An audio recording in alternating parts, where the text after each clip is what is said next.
Hi ಎಲ್ರಿಗೂ ನಮಸ್ಕಾರ. ನಾನು ನಿಮ್ಮ ಪ್ರೀತಿಯ Bhoomika and welcome to the channel. So ನೀವಿವಾಗ ನೋಡ್ತಾ ಇರೋದು ನಾವು ಕೋಟಿಲಿಂಗೇಶ್ವರ ಮತ್ತು ಕಂಚಿಗೆ ಹೋಗಿದ್ದಂತಹ ಪಾರ್ಟ್ 2 ವ್ಲಾಗ್. ನಾನು ಪಾರ್ಟ್ 1 ವ್ಲಾಗಲ್ಲಿ ಆಲ್ರೆಡಿ ಹೇಳಿದ್ದೆ ನಿಮಗೆ. ನಾವು ನೆಕ್ಸ್ಟ್ ವ್ಲಾಗಲ್ಲಿ ನಾನು ನಿಮಗೆ ಒಂದು ಸ್ಪೆಷಲ್ ಟೆಂಪಲ್ ಬಗ್ಗೆ ಹೇಳ್ತೀನಿ. ನಾವಲ್ಲಿಗೆ ಹೋಗಿರೋದನ್ನು ಪಾರ್ಟ್ 2ನಲ್ಲಿ ಹಾಕ್ತೀನಿ ಅಂತ. ಸೊ ಇದು ಆ ವ್ಲಾಗ್. ಸೊ ನೀವು ಯಾರಾದರೂ ಪಾರ್ಟ್ 1 ವ್ಲಾಗ್ನ ನೋಡಿಲ್ಲ ಅಂತ ಅಂದರೆ ಪ್ಲೀಸ್ ನೋಡಿ, ಡಿಸ್ಕ್ರಿಪ್ಷನ್ ಬಾಕ್ಸಲ್ಲಿ ಲಿಂಕ್ ಇರುತ್ತೆ ಆ್ಯಂಡ್ ಐ ಬಟನಲ್ಲಿ ಕೂಡ ಬರ್ತಾ ಇರುತ್ತೆ. ಸೊ ಇದು ಪಾರ್ಟ್ 2 ವ್ಲಾಗ್ ಆಗಿರುತ್ತೆ. ಸೊ ನೆಕ್ಸ್ಟ್ ಡೇ ನಾವು ಕಂಚಿನಲ್ಲಿ ಎಲ್ಲೆಲ್ಲಿ ಹೋದ್ವಿ ಆ್ಯಂಡ್ ಯಾವುದು ಆ ಸ್ಪೆಷಲ್ ಟೆಂಪಲ್ ಅನ್ನೋದನ್ನು ಈ ವಿಡಿಯೋನಲ್ಲಿ ನಾನು ನಿಮಗೆ ತೋರಿಸ್ತೀನಿ. ಆ್ಯಂಡ್ ಯಾರೆಲ್ಲ ನನ್ನ ಚಾನಲ್ನ ಸಬ್ಸ್ಕ್ರೈಬ್ ಮಾಡಿಲ್ಲ ಪ್ಲೀಸ್ ಸಬ್ಸ್ಕ್ರೈಬ್ ಮಾಡಿ. So let's get it in the video.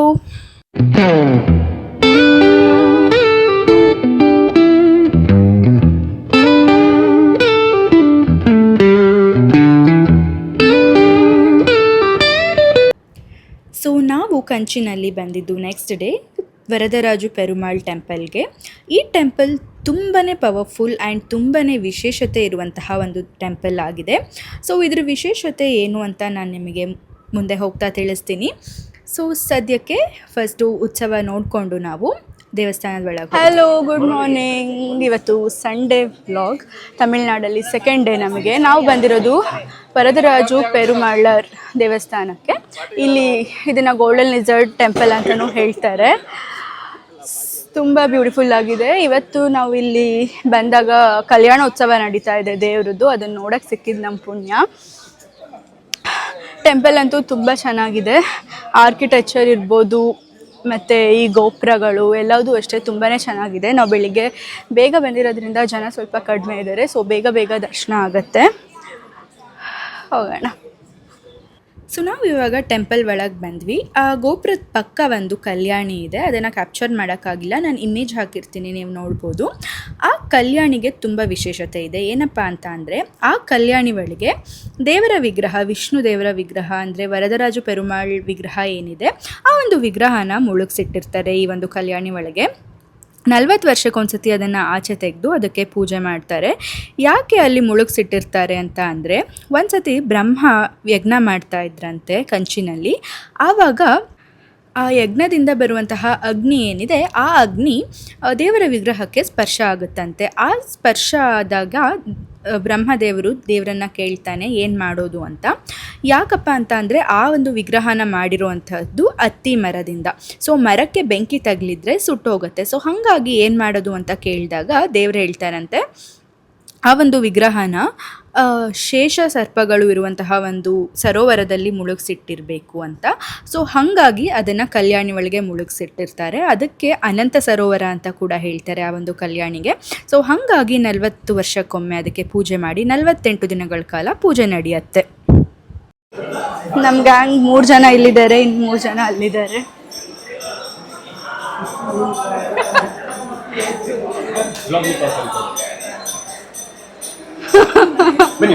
ಬನ್ನಿ ಬನ್ನಿ ಬನ್ನಿ. ಇಲ್ಲಿಬ್ರು ಬಂದರು, ಇಲ್ಲಿ 3 ಜನ ಬಂದರು. ಇಲ್ಲಿಬ್ರು ಮಿಸ್ಸಿಂಗು ನಮ್ಮ ಗ್ಯಾಂಗಲ್ಲಿ. ಅಲ್ಲಿದ್ದಾರೆ ಇನ್ನಿಬ್ರು ಗ್ಯಾಂಗ್ ಲೀಡರ್ಸ್. ಇವಾಗ ಟೆಂಪಲ್ಗೆ ಹೋಗೋಕ್ಕೆ ಕ್ಯೂ ಅಲ್ಲಿ ನಿಂತಿದ್ದೀವಿ. ಇಷ್ಟಿರೋದು ಕ್ಯೂ, ಜಾಸ್ತಿ ಏನಿಲ್ಲ.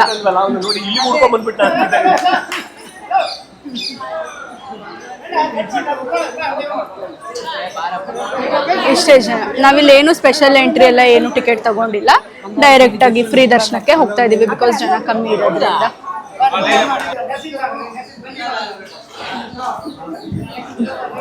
ಗೋಲ್ಡನ್ ಲಿಸರ್ಡ್ ಟೆಂಪಲ್ಗೆ ಹೋಗ್ತಾ ಇದ್ದೀವಿ ಇವಾಗ.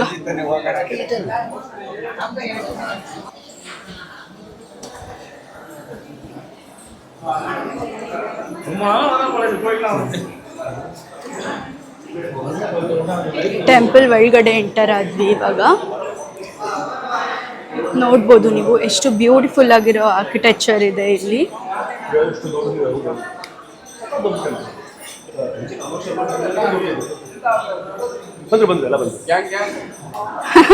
ಎಲ್ಲಿ ನಮ್ಮ ಗ್ಯಾಂಗ್?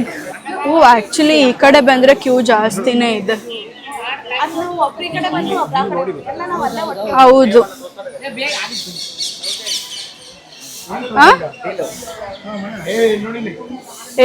ಸಿಕ್ಕಾಪಟ್ಟೆನೇ ಇದೆ ಕ್ಯೂ. ಟೆಂಪಲ್ ಅಲ್ಲಿ ಆದ್ರೂ ಕ್ಯೂ ನಿಂತ್ಕೊಂಡು ಹೋಗೋಣ ಅನ್ಕೊಂಡ್ವಿ, ಬಟ್ ಯಾರು ಅವಕಾಶ ಮಾಡ್ಕೊಳ್ಲಿಲ್ಲ. ಸೊ ಸ್ಪೆಷಲ್ ಕ್ಯೂ ಅಲ್ಲೇ ಹೋಗ್ತಾ ಇದ್ದೀವಿ. 8 ಮೆಂಬರ್ಸ್ ಇಂದ ಸೇರಿ 1000 ರೂಪೀಸು 3 ದೇವಸ್ಥಾನನ ತೋರಿಸ್ತಾರೆ. ಇವಾಗ ನರಸಿಂಹಸ್ವಾಮಿ ದೇವಸ್ಥಾನ ನೋಡ್ಕೊಂಡು ಬಂದಿದ್ದಾಯ್ತು.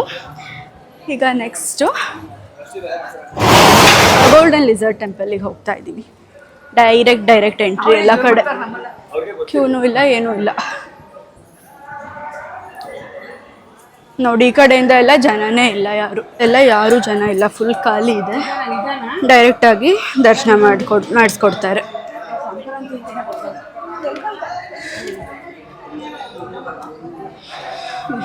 ಇದೇ ಥರ ಸ್ಪೆಷಲ್ ಎಂಟ್ರಿ ತೊಗೊಂಡಿರೋರು ಒಂದು ಸ್ವಲ್ಪ ಜನ ಇದ್ದಾರೆ. ಟೆಂಪಲ್ ಒಳಗೆ ಹೋಗೋ ದಾರಿ ಎಷ್ಟು ನ್ಯಾರೋ ಆಗಿದೆ.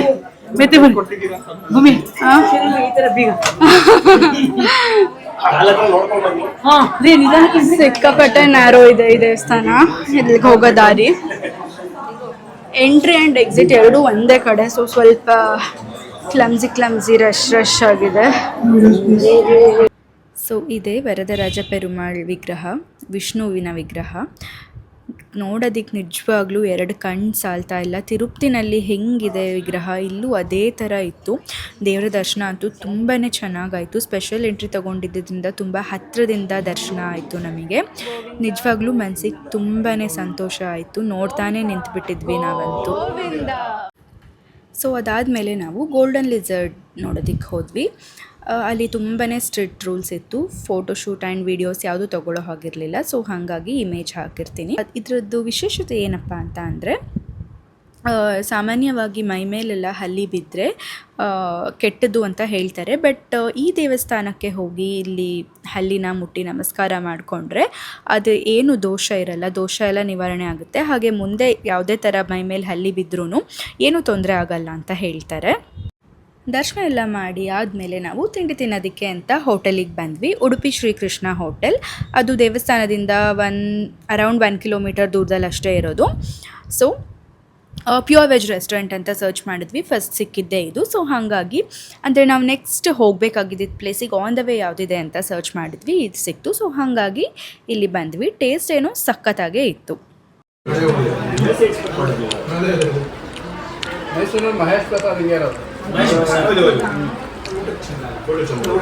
ಹೆಂಗಿತ್ತು ತಿಂಡಿ? ಸೂಪರ್ ಆಗಿದೆ. ಕಾಂಬೋ ಇಡ್ಲಿ, ವಡೆ, ಮಸಾಲೆ ದೋಸೆ, ಪೊಂಗಲ್, ಆಮೇಲೆ ಪೂರಿ ಸಾಗು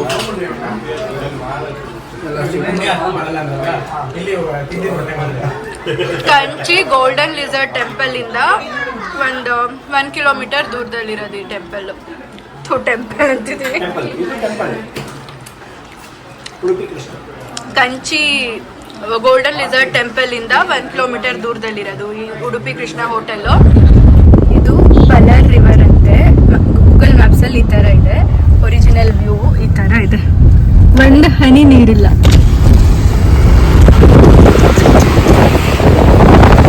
ಇನ್ನೆಷ್ಟು ತಾಪಮಾನ ಇದೆ ಇಲ್ಲಿ.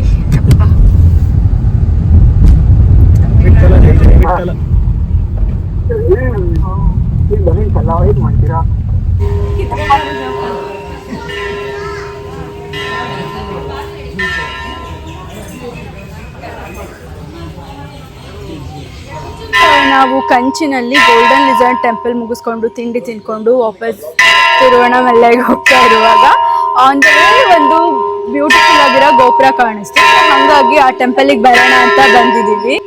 ಈ ಗೋಪುರ ಆ್ಯಕ್ಚುಲಿ ಕಾಣಿಸ್ಲಿಲ್ಲ ರೋಡಿಗೆ, ಓಕೆನಾ. ಇವಾಗ ಒಳಗಡೆ ತೋರಿಸ್ತಾ ಇದ್ದೀನಲ್ಲ, ಈ ಗೋಪುರ ರೋಡಿಗೆ ಕಾಣಿಸ್ತು. ನೋಡೋಕ್ಕೆ ತುಂಬ ಚೆನ್ನಾಗಿತ್ತು. ಸೊ ಹಾಗಾಗಿ ನಾವು ಈ ಟೆಂಪಲಿಗೆ ಬರೋಣ ಅಂತ ಬಂದ್ವಿ. ವಿಜಯ ವಿಠಲ ಟೆಂಪಲ್ ಇದು. ಸಖತ್ತಾಗಿದೆ, ಸಖತ್ ದೊಡ್ಡದಾಗಿದೆ. ಇದು ರಥ ನಿಲ್ಲಿಸಿರೋಂತಹ ಜಾಗ. ಗೋಪುರ ತುಂಬ ಚೆನ್ನಾಗಿದೆ, ಯೂನಿಕ್ ಆಗಿದೆ. ಪೂಜೆ ನಡೀತಾ ಇದೆ ಇವಾಗ.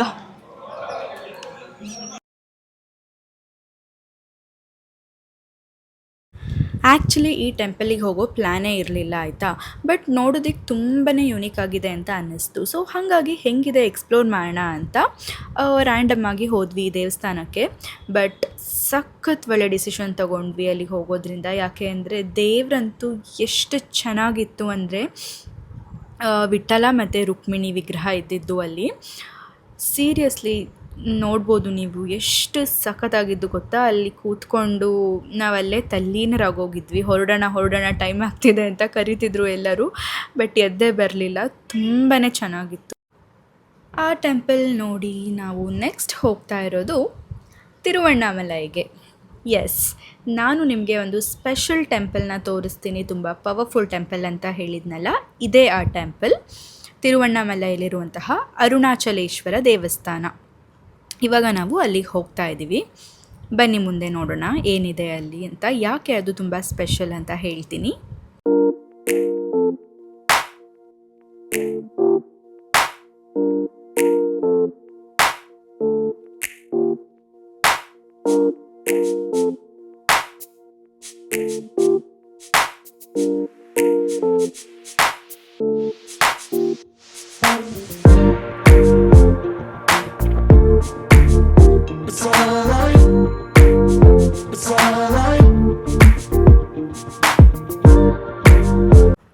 ಸೊ ಫೈನಲಿ ನಾವು ಅರುಣಾಚಲೇಶ್ವರಂ ತಿರುವಣ್ಣಾಮಲೈನ ರೀಚ್ ಆದ್ವಿ. ಸೊ ಆ್ಯಕ್ಚುಲಿ ಗಿರಿ ಪ್ರದಕ್ಷಿಣೆ ತುಂಬಾ ಫೇಮಸ್ ಇಲ್ಲಿ. ಅಂದರೆ 14 ಕಿಲೋಮೀಟ್ರು ಬೆಟ್ಟ ಹತ್ಕೊಂಡು ಹೋಗಬೇಕು. ಅದು ಮಾಡಬೇಕು ಅಂತ ಪ್ಲ್ಯಾನ್ ಇತ್ತು ನಮಗೆ, ಬಟ್ ತುಂಬ ಬಿಸಿಲಿದ್ದರಿಂದ ಆಗಲಿಲ್ಲ. ನಾವು ತಿರುವಣ್ಣಾಮಲೈಯಲ್ಲಿ ಕಾರ್ನ ಪಾರ್ಕ್ ಮಾಡಿ ಆಟೋ ತಗೊಂಡು ಬೆಟ್ಟಕ್ಕೆ ಹೋಗೋಕ್ಕೆ ಸ್ಟಾರ್ಟ್ ಮಾಡಿದ್ವಿ. ದೇವಸ್ಥಾನಕ್ಕೆ ಹೋಗೋ ತನಕ ದಾರಿ ಉದ್ದಕ್ಕೂ 9 ಲಿಂಗಗಳಿರುತ್ತೆ. ಸೊ ಆ 9 ಲಿಂಗ ದರ್ಶನ ಜೊತೆಗೆ ಅರುಣಾಚಲೇಶ್ವರ ಮೇಯ್ನ್ ಲಿಂಗ, ಅದಷ್ಟನ್ನು ನಾವು ದರ್ಶನ ಮಾಡ್ಬೋದು. ಎಲ್ಲರಿಗೂ ಗೊತ್ತಿರೋ ಹಾಗೆ ಪಂಚಭೂತಗಳಿಂದ ಈ ಪ್ರಪಂಚ ಸೃಷ್ಟಿಯಾಗಿರೋದು. ಸೊ ಆ ಪಂಚಭೂತಗಳಿಗೂ ಒಂದೊಂದು ಲಿಂಗಗಳು ಇದೆ. ಆ 5 ಪಂಚಭೂತದ ಲಿಂಗಗಳು 5 ಬೇರೆ ಬೇರೆ ಸ್ಥಳಗಳಲ್ಲಿ ಇದೆ. ಅದರಲ್ಲಿ ಒಂದು ಲಿಂಗ ಇರುವಂಥದ್ದು ಅರುಣಾಚಲೇಶ್ವರದಲ್ಲಿ, ಅದು ಅಗ್ನಿಲಿಂಗ. ಸೊ ಯಾವುದು ಆ ಪಂಚಭೂತಗಳು ಅಂತ ಅಂದರೆ ಭೂಮಿ, ನೀರು, ಅಗ್ನಿ, ಗಾಳಿ, ಆಕಾಶ. ಸೊ ಆ 5 ಲಿಂಗಗಳಿಗೆ ರೆಪ್ರೆಸೆಂಟ್ ಮಾಡೋದಕ್ಕೆ 5 ಪಂಚಭೂತವನ್ನು ರೆಪ್ರೆಸೆಂಟ್ ಮಾಡುವಂಥದ್ದು 5 ಲಿಂಗಗಳು. ಅದು ಇರುವಂತಹ ಸ್ಥಳಗಳು ಯಾವುದಪ್ಪ ಅಂತ ಅಂದರೆ, ಭೂಮಿಯನ್ನು ರೆಪ್ರೆಸೆಂಟ್ ಮಾಡುವಂಥದ್ದು ಏಕಾಂಬರೇಶ್ವರ ಲಿಂಗ, ಅದಿರೋದು ಕಂಚಿನಲ್ಲಿ. ನೀರನ್ನು ರೆಪ್ರೆಸೆಂಟ್ ಮಾಡುವಂಥದ್ದು ಜಂಬುಕೇಶ್ವರ, ಅದಿರುವಂಥದ್ದು ತಿರುವನೈಕಾವಲಲ್ಲಿ. ಮತ್ತು ಅಗ್ನಿಲಿಂಗ, ಅಗ್ನಿಯನ್ನು ರೆಪ್ರೆಸೆಂಟ್ ಮಾಡೋದಕ್ಕೆ ಅಗ್ನಿಲಿಂಗ, ಅದಿರುವಂತಹದ್ದು ಅರುಣಾಚಲೇಶ್ವರದಲ್ಲಿ ತಿರುವಣ್ಣಾಮಲೈ. ಮತ್ತು ಗಾಳಿಗೆ ಕಾಳಹಸ್ತಿ, ಅದಿರುವಂಥದ್ದು ಕಾಳಹಸ್ತಿನಲ್ಲಿ. ಮತ್ತು ಆಕಾಶವನ್ನು ರೆಪ್ರೆಸೆಂಟ್ ಮಾಡುವಂತಹದ್ದು ತಿಲ್ಲಾಯಿ ನಟರಾಜ ಟೆಂಪಲ್ ಅಂತ, ಅದಿರುವಂತಹದ್ದು ಚಿದಂಬರಮ್ಮಲ್ಲಿ. ಸೊ ಈ 5 ಜಾಗಗಳಲ್ಲಿ 5 ಪಂಚಭೂತದ ಲಿಂಗಗಳಿದೆ. ಅದರಲ್ಲಿ ಒಂದಾಗಿರುವಂತಹದ್ದು ಈ ಅರುಣಾಚಲೇಶ್ವರ ಲಿಂಗ. ಸೊ ತುಂಬಾ ಪವರ್ಫುಲ್ ದೇವಸ್ಥಾನ ಇದು. ಹಾಗೆ ಇಲ್ಲಿ ಗಿರಿ ಪ್ರದಕ್ಷಿಣೆ ಮಾಡುವಾಗ 9 ಲಿಂಗ ದರ್ಶನವನ್ನು ನಾವು ಮಾಡ್ಬೋದು. ನಾನು ಇಲ್ಲಿ ತೋರಿಸ್ತಾ ಇದ್ದೀನಿ, ನೀವು ನೋಡ್ಬೋದು. ಸೊ ನಾವು ಆಟೋದಲ್ಲಿ ಹೋದ್ವಿ, ಅವರೇ ನಮಗೆ ಪ್ರತಿಯೊಂದು ದೇವಸ್ಥಾನಗಳಲ್ಲೂ ನಿಲ್ಲಿಸ್ಕೊಂಡು ತೋರಿಸ್ತಾರೆ. ಸೊ ಅಲ್ಲಿ ಗಿರಿ ಪ್ರದಕ್ಷಿಣೆ ಮಾಡುವಾಗ ಸಿಗುವಂತಹ ಲಿಂಗಗಳು ಯಾವುದಪ್ಪ ಅಂತ ಅಂದರೆ ಅಗ್ನಿಲಿಂಗ, ಯಮಲಿಂಗ, ನಿರುತಿಲಿಂಗ, ಸೂರ್ಯಲಿಂಗ, ವರುಣಲಿಂಗ, ವಾಯುಲಿಂಗ, ಚಂದ್ರಲಿಂಗ, ಕುಬೇರಲಿಂಗ ಮತ್ತು ಈಶಾನ್ಯಲಿಂಗ. ಸೊ ಈ 9 ಲಿಂಗಗಳ ದರ್ಶನವನ್ನು ನಾವು ಮಾಡ್ಬೋದು ಗಿರಿ ಪ್ರದಕ್ಷಿಣೆ ಮಾಡುವಾಗ. ಆ್ಯಕ್ಚುಲಿ ಯಾರಾದರೂ ತುಂಬ ಇಂಟ್ರೆಸ್ಟ್ ಇದ್ದರೆ ಅಂದರೆ ಕಾಲಲ್ಲೇ ಹತ್ತಿ ಗಿರಿ ಪ್ರದಕ್ಷಿಣೆ ಮಾಡ್ಬೋದು. ತುಂಬಾ ಚೆನ್ನಾಗಿರುತ್ತೆ. ಬೆಳಗ್ಗೆನೇ ಸ್ಟಾರ್ಟ್ ಮಾಡಬೇಕು ಅಥವಾ ಮಧ್ಯರಾತ್ರಿ ಸ್ಟಾರ್ಟ್ ಮಾಡಬೇಕು. ಯೂಶ್ವಲಿ ಎಲ್ಲರೂ ಮಧ್ಯರಾತ್ರಿಯಿಂದ ಸ್ಟಾರ್ಟ್ ಮಾಡ್ತಾರೆ, ಬಿಕಾಸ್ 14 ಕಿಲೋಮೀಟರ್ಸ್ ನಡಿಬೇಕು. It is not on easy task. Actually ನಾವು ಮಾಡಲೇಬೇಕು ಅಂದ್ಕೊಂಡು ಹೋದ್ವಿ, ಸಾಕ್ಸ್ ಎಲ್ಲ ರೆಡಿ ಮಾಡಿ ಇಟ್ಕೊಂಡು ಹೋದ್ವಿ. ಬಟ್ ತುಂಬ ಅಂದರೆ ತುಂಬ ಬಿಸಿಲಿತ್ತು, ಆಗಲಿಲ್ಲ. ಜೊತೆಗೆ ಅಪ್ಪ ಅಮ್ಮ ಅತ್ತೆ ಮಾವ ಎಲ್ಲರೂ ಇದ್ದಿದ್ದರಿಂದ ಅವರಿಗೂ ಪಾಪ ಕಷ್ಟ ಆಗುತ್ತೆ. ಸೊ ಒಬ್ಬರು ನಡ್ಕೊಂಡು ಹೋಗಿ ಒಬ್ಬರು ಆಟೋದಲ್ಲಿ ಬರೋದೆಲ್ಲ ಚೆನ್ನಾಗಿರಲ್ಲ. ಸೊ ಒಟ್ಟಿಗೆ ಹೋಗೋಣ ಅಂತ ಹೇಳಿ ನಾವು ಹೊರಟ್ವಿ. ಇನ್ನೊಂದು ಸತಿ ಯಾವಾಗಾದರೂ ಫ್ರೀ ಮಾಡಿಕೊಂಡು ಪ್ರಾಪರಾಗಿ ಅದಕ್ಕೆ ಅಂತಲೇ ಹೋಗಿ ಮಾಡೋಣ ಅಂತ ಹೇಳಿ ನಾವು ಆ ಪ್ಲ್ಯಾನ್ನ ಡ್ರಾಪ್ ಮಾಡಿ ಆಟೋದಲ್ಲಿ ಹೋದ್ವಿ. ಬಟ್ ಆಟೋದಲ್ಲೂ ಅಷ್ಟೇ ತುಂಬಾ ಚೆನ್ನಾಗಿತ್ತು.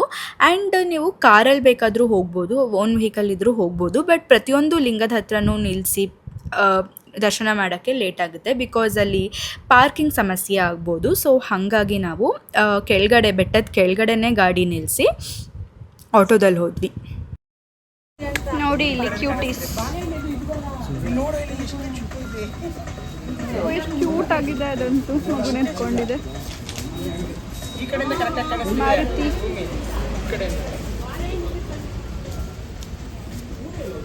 ಈ ಕಡೆ ಬರು.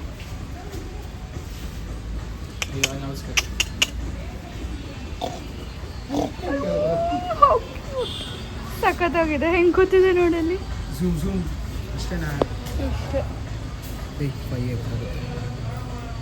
ಅಯ್ಯೋ ನೋಡಪ್ಪ ಈ ಕಡೆ.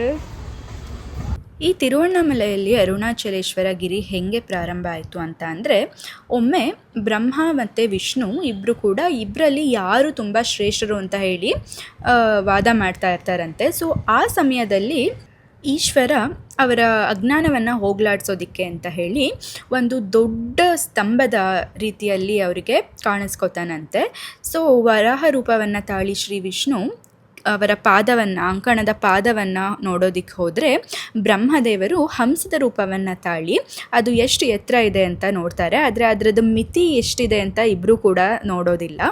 ಸೊ ಹಾಗಾಗಿ ಈಶ್ವರ ಅವರಿಗೆ ಒಂದು ದೊಡ್ಡ ಬೆಟ್ಟದ ರೀತಿಯಲ್ಲಿ ಅವನ ರೂಪವನ್ನು ಅವರಿಬ್ಬರಿಗೂ ಕಾಣೋ ಹಾಗೆ ಮಾಡ್ತಾನೆ. ಸೊ ಆವಾಗ ಅವರಿಬ್ಬರು ಕೂಡ ಅರ್ಥ ಮಾಡ್ಕೋತಾರೆ, ಯಾರೂ ಹೆಚ್ಚಲ್ಲ, ಯಾರೂ ಕಮ್ಮಿ ಅಲ್ಲ, ಇಬ್ಬರು ಒಂದೇ ಸಮ ಅಂತ ಹೇಳಿ. ಸೊ ಹಾಗಾಗಿ ಆ ಒಂದು ಬೆಟ್ಟಕ್ಕೆ ಅರುಣಾಚಲ ಅಂತ ಹೇಳಿ ಹೆಸರು ಬಂದಿದ್ದು. ಅರುಣಾಚಲ ಅಂತ ಹೇಳಿದರೆ ಸಂಸ್ಕೃತದಲ್ಲಿ ಅರುಣ ಅಂದರೆ ಕೆಂಪು, ಅಚಲ ಅಂತ ಹೇಳಿದರೆ ಬೆಟ್ಟ. ಸೊ ಒಂದು ಬೆಂಕಿಯ ಕೆಂಪು ಸ್ತಂಭದಿಂದ ನಿರ್ಮಾಣ ಆಗಿರುವಂತಹ ಬೆಟ್ಟ ಆಗಿರೋದ್ರಿಂದ ಅದಕ್ಕೆ ಅರುಣಾಚಲ ಅಂತ ಹೇಳಿ ಕರೀತಾರೆ. ಹಾಗಾಗಿ ಅಲ್ಲಿ ಅಗ್ನಿಲಿಂಗಕ್ಕೆ ಅದು ಹೆಸರುವಾಸಿಯಾಗಿರುವಂತಹ ಒಂದು ಲಿಂಗ.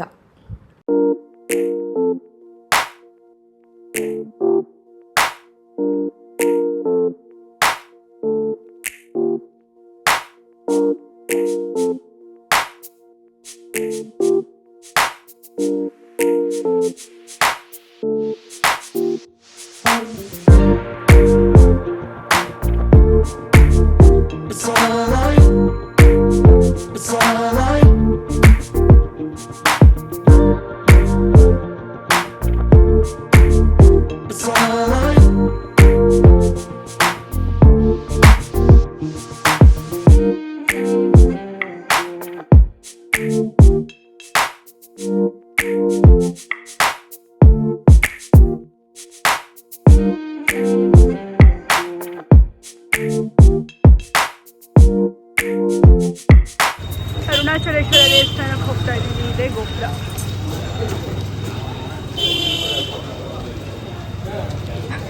ಇಲ್ಲಿಂದ ಗೋಪುರ ತುಂಬ ಚೆನ್ನಾಗಿ ಕಾಣಿಸ್ತಾ ಇದೆ.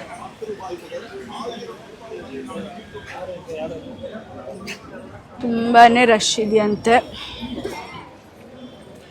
ಇವಾಗ ಊಟದ ಟೈಮ್ ಬೇರೆ ಆಗಿದೆ.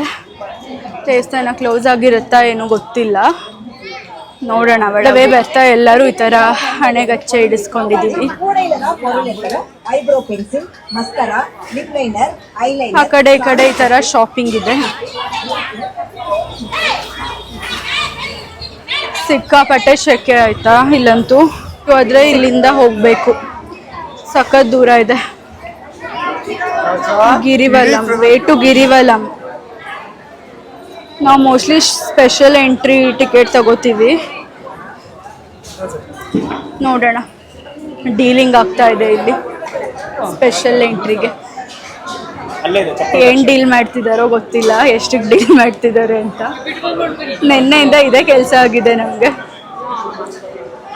ಇಲ್ಲಿನ ಯಾರ್ದು ಪರಿಚಯ ಇರೋದು ಬೇಡ, ಓಕೆನಾ? ಬಂದು ಒಂದೆರಡು ಸತಿ ಆ ಕಡೆ ಈ ಕಡೆ ನೋಡಿದ್ರೆ ಅವರೇ ಬರ್ತಾರೆ ನಮ್ಮ ಹತ್ರ, ಏನು ಬೇಕು, ಎಂಟ್ರಿ ಸ್ಪೆಷಲ್ ಎಂಟ್ರಿ ದರ್ಶನ ಬೇಕಾ ಏನು ಅಂತ. ತುಂಬ ಜನ ಈ ಥರ ಡೀಲರ್ಸ್ ಇರ್ತಾರೆ ಇಲ್ಲಿ. ಸೊ ಗಿರಿ ಪ್ರದಕ್ಷಿಣೆ ಮುಗಿಸಿ ಆದಮೇಲೆ ನಾವು ಮೇನ್ ಲಿಂಗ ಅಂದರೆ ಅಗ್ನಿಲಿಂಗ ನೋಡೋದಕ್ಕೆ ಅಂತ ದೇವಸ್ಥಾನದ ಒಳಗೆ ಬಂದಿದ್ದೀವಿ. ತುಂಬಾ ಕ್ಯೂ ಇತ್ತು. ನಾವು ಸ್ಪೆಷಲ್ ಎಂಟ್ರಿ ತೊಗೊಂಡಿಲ್ಲ ಅಂದರೆ ನಮಗೊಂದು 6 to 7 hours ಆಗ್ತಾಯಿತ್ತು. ಸೊ ನಾವು ಸ್ಪೆಷಲ್ ಎಂಟ್ರಿ ತೊಗೊಂಡಿದ್ದರಿಂದ ಸ್ವಲ್ಪ ಬೇಗ ಆಯಿತು. ಸೊ ಇವಾಗ ಒಳಗೆ ಹೋಗ್ತಾ ಇದ್ದೀವಿ. ಯಾ ಕಡೆ ಹೋಗ್ಬೇಕು ಅನ್ನೋದು ಗೊತ್ತಿಲ್ಲ ಕಣ್ರೆ, ಸುಮ್ಮನೆ ಟ್ಯಾಂಕರ್ ಹೋಗಕ್ಕಣಮ್ಮ. ಸೊ ನಾವು ಸ್ಪೆಷಲ್ ಎಂಟ್ರಿ ದರ್ಶನ ತೊಗೊಂಡಿದ್ದು 500 ರುಪೀಸ್ ಪರ್ ಪರ್ಸನ್ನಿಗೆ. ಸೊ ನಮ್ಮನ್ನು ಬೇರೆ ಜಾಗದಿಂದ ಕರ್ಕೊಂಡು ಹೋದರು, ನಾರ್ಮಲ್ ಕ್ಯೂ ಅಲ್ಲಿ ಕರ್ಕೊಂಡು ಹೋಗಲಿಲ್ಲ, ಇದೇ ಬೇರೆ ಜಾಗ. ಸೊ ನೋಡಿ ಇಲ್ಲಿ ದೇವಸ್ಥಾನದ ಒಳಗೆ ಹೋಗ್ತಾ ಇದ್ದೀವಿ. ಈ ದೇವಸ್ಥಾನ ಇರುವಂಥದ್ದು 10 ಎಕರೆ ಜಾಗದಲ್ಲಿ ಇರೋವಂಥದ್ದಂತೆ ಈ ದೇವಸ್ಥಾನ. ತುಂಬಾ ದೊಡ್ಡ ಪ್ರಾಂಗಣ ಇತ್ತು, ಸುತ್ತಮುತ್ತ ಈ ರೀತಿ ಗಿಡ ಮರ ಎಲ್ಲದೂ ಇತ್ತು, ತುಂಬಾ ಚೆನ್ನಾಗಿತ್ತು ನೋಡೋದಕ್ಕೆ. ಯಾವುದೋ ತೋಟದ ಒಳಗೆ ಹೋಗ್ತಾ ಇದ್ದೀವಿ ಅಂತ ಅನ್ನಿಸ್ತಾ ಇತ್ತು. ದೇವಸ್ಥಾನದ ಗೋಪುರ ಕಾಣಿಸ್ತಾ ಇದೆ, ನೀವು ನೋಡ್ಬೋದು. ಆ್ಯಕ್ಚುಲಿ ಎಲ್ಲರೂ ಬರೋ ಜಾಗದಲ್ಲಿ ಬಂದಿದ್ದಿದ್ರೆ ಈ ರೀತಿ ತೋಟದೊಳಗೆಲ್ಲ ಬರೋಕ್ಕಾಗ್ತಾ ಇರಲಿಲ್ಲ. ತುಂಬಾ ಚೆನ್ನಾಗಿತ್ತು ವೈಬ್ಸ್ ಎಲ್ಲ. ಆ್ಯಂಡ್ ಬಿಸಿಲು ಕೂಡ ತುಂಬ ಜಾಸ್ತಿ ಇದ್ದಿದ್ದರಿಂದ ತುಂಬ ಸ್ಟ್ರೇನ್ ಅಂತ ಅನ್ನಿಸ್ತಾ ಇತ್ತು. ಬಟ್ ಇಟ್ಸ್ ಓಕೆ, ದೇವ್ರನ್ನ ನೋಡೋಕ್ಕೆ ಒಂಥರ ಎಷ್ಟು ಕಷ್ಟಪಟ್ಟರೂ ಅದು ಕಷ್ಟ ಅಂತ ಅನ್ಸೋದೇ ಇಲ್ಲ. ಹೋಗಿ ದೇವ್ರ ಮುಂದೆ ನಿಂತರೆ ಅದೆಲ್ಲ ನಾವು ಕಷ್ಟಪಟ್ಟು ಬಂದಿರೋದೆಲ್ಲ ಮರೆತೇ ಹೋಗ್ಬಿಡುತ್ತೆ.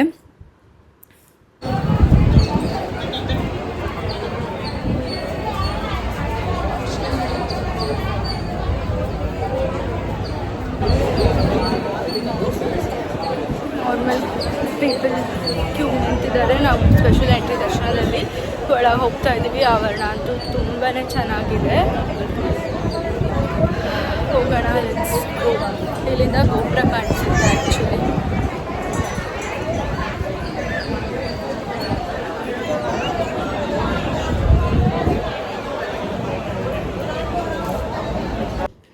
ಸೊ ಅವ್ರು ನಮ್ಮನ್ನು ಫುಲ್ ಕಂಪ್ಲೀಟ್ ದೇವ್ರ ಹತ್ರ ಕರ್ಕೊಂಡು ಹೋಗಲಿಲ್ಲ. 500 ರುಪೀಸ್ ಟಿಕೆಟಿಗೆ ಒಂದು ಲೆವೆಲ್ ತನಕ ಕರ್ಕೊಂಡು ಹೋಗಿ ಬಿಟ್ಟರು. ಅಲ್ಲಿಂದ ನಾವು ನಾರ್ಮಲ್ ಕ್ಯೂ ಅಲ್ಲೇ ಹೋಗಬೇಕಿತ್ತು.